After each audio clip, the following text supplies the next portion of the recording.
বাইরে কখনো নিরাশ বসে থেকো না। শুধু শুধু শুয়ে থাকবে না, ফালতু ভাবনায় ডুবে থাকবে না। ঘরে শ্বাস বন্ধ করে থেকো না, বাইরে বেরো। সব থেকে যে কাপড়টা তোমার প্রিয়, সব থেকে যে কাপড়টা তোমার ভালো লাগে তোমার কাছে, সেটা তুমি পরো আর বের হও সেটা পরে। মাথা উঁচু করে হাসি মুখে বাইরে বেরো। ছোট ছোট খুশিগুলোকে বড় করে দেখো। হাঁটা চলা করতে পারছো, শ্বাস চলছে, খাবার খেতে পারছো, পরার কাপড় আছে, থাকার জন্য ঘর আছে। আর কি চাই? জীবনে যেখানে হেরে গেছো, যেখানে অসফলতা পেয়েছো, সেগুলোকে তুচ্ছ মনে করো। যারা তোমাকে কষ্ট দিচ্ছে তারা নেই মনে করো। আর কদিনই বা থাকবে সেটা মনে করো। ব্যাস, কথা শেষ। বড় বড় ঘরগুলোকে ছোট মনে করো, আর নিজের ছোট্ট কুটিরটাকে বড় মহল মনে করো। তোমার নির্ণয় কিন্তু কেউ বদলাতে পারবে না। তারপর ঘুরতে বেরিয়ে পড়ো, আলাদা আলাদা জায়গায় যাও, নদীর পাড়ে যাও, কখনো কখনো না শ্মশানে চলে যেও, কখনো চলে যেও মলে। তারপর অবশ্যই একটা মার্কেটে ঘুরতে আসো। আর হ্যাঁ, শেষে কিন্তু অবশ্যই হসপিটালের পাশ দিয়ে ঘুরে এসো। সব জায়গার অনুভূতি নাও, সব জায়গার পরিস্থিতি বোঝো, মনোযোগ দাও হচ্ছেটা কি, বোঝো। বোঝো জীবনের সত্যিটাকে। মনে করো তুমি বিশেষ একজন, তুমি অমূল্য। তুমি এত বড় একটা জীবন পেয়েছো বাঁচার জন্য, এত কিছু দেখতে বুঝতে পারছো, এত চেতনা পেয়েছো, এত বুদ্ধি পেয়েছো। বেস্ট কাহিনী তোমার। যখন হাঁপিয়ে উঠবে তখন ঠান্ডা জলের বোতলে এমন করে জল খাবে, কিছু জলের ফোঁটা যেন তোমার মুখে, চোখে আর তোমার কাপড়ে এসে পড়ে। যখন চা খাবে হাসতে হাসতে চুস্কি নিয়ে খেও, একাই খাবার খেও, শান্তি মতো প্রকৃতিটাকে দেখতে দেখতে। আর বেরিয়ে পড়ো বাড়ি থেকে কিছুদিনের জন্য, ছাড়ো এই বাড়িটাকে, ঘুরে আসো, মাথা ঠান্ডা হবে আর মনটাও দেখবে শান্তি পাবে। নমস্কার আমার প্রিয় বন্ধুরা, কি অবস্থা, কেমন আছো তোমরা সবাই? আশা করছি যে যেখানেই আছো সকলে ভালো আছো এবং সুস্থ আছো। মেদিনীপুরের এই ছোট্ট গ্রাম থেকে আমি মৌ, আমার চ্যানেল অভিনব ক্রিয়েশনে তোমাদের সকলকে জানাই অনেক অনেক স্বাগত, অনেক অনেক ভালোবাসা। আর কেমন লাগলো আমার কথাগুলো সেটা কিন্তু অবশ্যই কমেন্ট করে জানাবে। আর হ্যাঁ, চ্যানেলে যারা নতুন দর্শক রয়েছে তাদের সকলকে জানাই আমার চ্যানেলে অনেক অনেক স্বাগত। তোমরা আমার পাশে থেকো আর আমাকে একটু সাপোর্ট করতে থাকো, তাহলে কিন্তু আমি মনে জোর পাবো নতুন নতুন করে ভিডিও বানানোর। আর হ্যাঁ, অবশ্যই কিন্তু পুরো ভিডিওটা না স্কিপ করে সম্পূর্ণ দেখার অনুরোধ রইল তোমাদের কাছে। আর তোমরা হয়তো ভাবছো সকাল সকাল আমি বাসি কাজকর্ম না সেরে এখন কেন রাতের মতো রান্না করতে বসে পড়েছি। তো এটা অবশ্যই রাত নয়, এখন বাজে ভোর 4টে। তো ভোর 4টে উঠেই কিন্তু আমি আমার ব্লগটা শুরু করে দিয়েছি। আর এখন কেন রান্না করছি, আমার বড়মশাই কিন্তু আজকে ডিউটি চলে যাবে। ডিউটি বলতে ও যে কাজটা করে সেখানে চলে যাবে।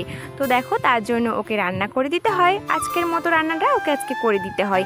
তো দেখো, ওর আজকে 3 জনের রান্না নিয়ে যাবে। তো আমাকে তো মানে প্রত্যেক ডিউটিতে রান্না করে দিতে হয় না, ওই যে 3 জনের মানে ঘুরে ঘুরে রাউন্ড করে করে সবাই নিয়ে যায়। তো দেখো, আজকে রান্নাটা আমি করে দিচ্ছি। তো আজকে রান্নাটা করেছি কি বলতো, কুঁদরি ভেজে দিয়েছি, আর দেখো মশলা দিয়ে একটু কুঁদরিটা ভাজলাম, আর ওই যে ডিম ভেজে ঝোল করে দিলাম আলু দিয়ে। আর অভ্যন বেরিয়ে পড়েছে বর্মশাই দেখো ডিউটির জন্য, আর বাবাই দেখো ওকে ছাড়তে যাচ্ছে দেখো ওর কোলে চেপে বসে পড়েছে। ও ভাবছে আমরা কোথাও ঘুরতে যাচ্ছি। তো মা যাচ্ছে খাবারটার ব্যাগটা নিয়ে, আর আমি পেছনে পেছনে যাচ্ছি আর তোমাদেরকে সব কিছু দেখাচ্ছি। আর পরিবেশটা দেখো সকালে কত সুন্দর। আর ওই যে দেখছো ওরা না সজনি শাক তুলছে। তো দেখো বন্ধুরা, তোমাদেরকে শুভ সকাল জানাতে তো ভুলেই গেছি, সবাইকে শুভ সকাল। তো যাই হোক বন্ধুরা, বর্মশাইকে একটু এগিয়ে দিয়ে এসেই দেখো সকালে যে বাসি কাজকর্মগুলো থাকে সেগুলো তো টুকিটাকি সারা হয়েছে, সবগুলো তো এখনও সারা হয়নি। তো প্রথমেই দেখো আমি উনুনটা যেহেতু রান্না করেছিলাম, তো সব কিছু বাইরে কলতলাতে রেখে দিয়ে এসে মানে বাসনপত্র, এই যে দেখো উনুনটাকে লেপে নিচ্ছি। তো উনুনটাকে একটু ভালো মতো লেপে নিয়ে আজকে ওই পেছনের দিকের মানে দুয়ারটা যে রয়েছে দরটা, তো সেই দরটাকে আজকে লেপবো। তো দেখো উনুনটা আমার লেপা হয়ে গেল, তো দরটা লেপতে চলে এলাম। তো এই দরটা না বেশি একটা ব্যবহার করা হয় না, এখানে ওই যে আমারই বেশিরভাগ জামা কাপড়গুলো থাকে আর কিছু মানে অপরতি জিনিস টিনিস এইসব থাকে আর কি।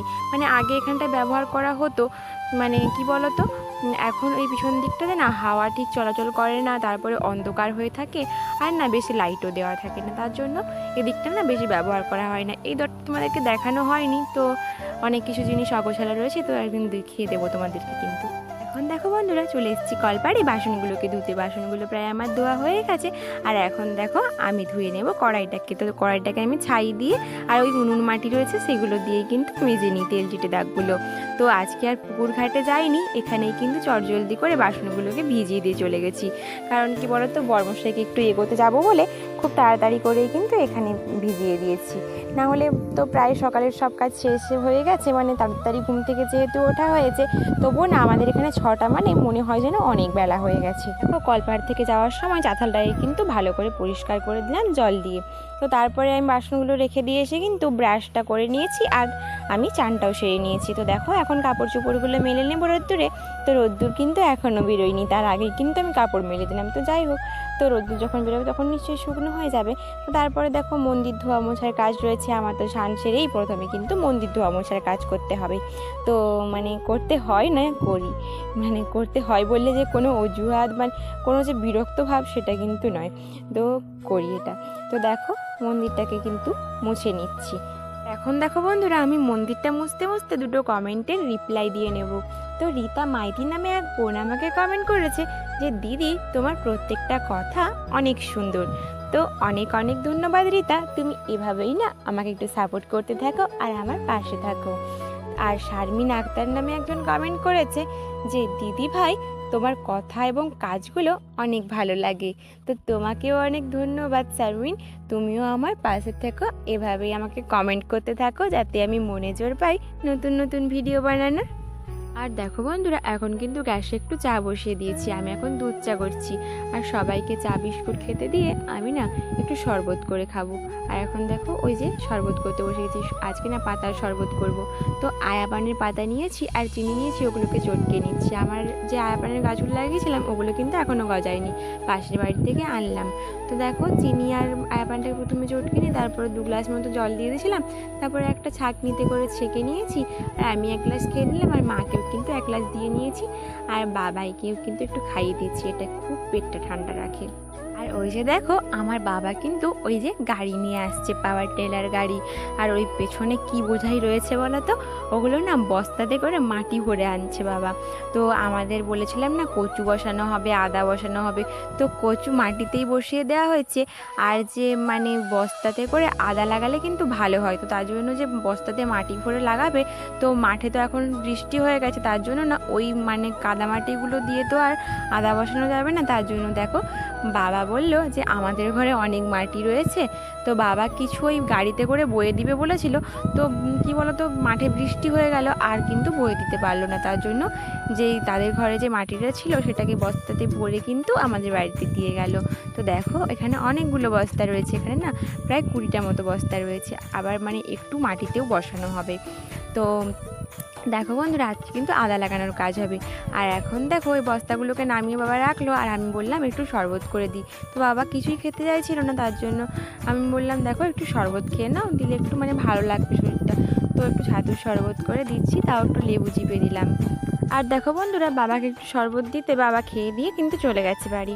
আর আমরা শ্বশুর বৌমা মিলে কি করছি দেখো, এই যে মানে আদাগুলোকে একটু ছোট্ট ছোট্ট করে ভাগ করে নিলাম, আর বস্তাতে দেখো এখন বসিয়ে দেবো। তো এখন আর সার কিছুই দেবো না সারটার, তো এই মানে এই মাটিতেই কিন্তু এখন বসিয়ে দেবো আদাগুলো। তো দেখো ছোট্ট ছোট্ট করে যে ভাগ করে নিয়েছি, প্রত্যেকটা মানে বস্তাতে 2টো কোনোটা 3টে এরকম করে মানে আদাগুলো কিন্তু দিয়ে দিচ্ছি। আর এখন কিন্তু আদাগুলোকে শ্বশুর বৌমা মিলে লাগিয়ে নিচ্ছি। তো একা একা একটু কষ্ট হতো, তো রান্না বান্নার কাজও রয়েছে, তার জন্য এটা প্রথমেই করে নিচ্ছি। আর জানো তো বন্ধুরা, এই আদাগুলো না আমাদের নিজের বাড়ির, মানে এই যে বস্তাতে লাগিয়েছিলাম। তো 8টা বস্তাতে একেবারে বসানো হয়েছিল, তো 500 আদা কিনে এনেছিলাম, ওইগুলোই কিন্তু বসানো হয়েছিল। তো সেই থেকে কিন্তু অনেকটাই আদা হয়ে গেছিলো, আর সেগুলো 20টা বস্তাতে লাগিয়েছি। আর তারপরে দেখো একটু কিন্তু বেড়ে গেছিলো, তো মানে ইচ্ছে ছিল একটু মাটিতেও বসাবো, সেটা ঘরে মানে ঘর খরচের কাজে লেগে যাবে। তো দেখো এখন মাটিতেও বসিয়ে নিচ্ছি। তো এখন বাচ্ছি গেঁড়ি গুগলিগুলোকে ছাড়িয়ে নিচ্ছি। তো গেঁড়ি গুগলিগুলো না আমি তুলতে গেছিলাম অন্যের পুকুরে। তো আমাদের পুকুরে না একটাও গেঁড়ি গুগলি নেই জানো তো, ওই বড় ইঁদুরে সব খেয়ে গেছে। আর গেঁড়ি গুগলি কেন তুলেছি বলো তো, বাড়িতে না একটাও সবজিপাতি বাজার কিচ্ছু নেই। তো আলুও ফুরিয়ে গেছে, বাবাকে একটু আলু আনতে বলেছি।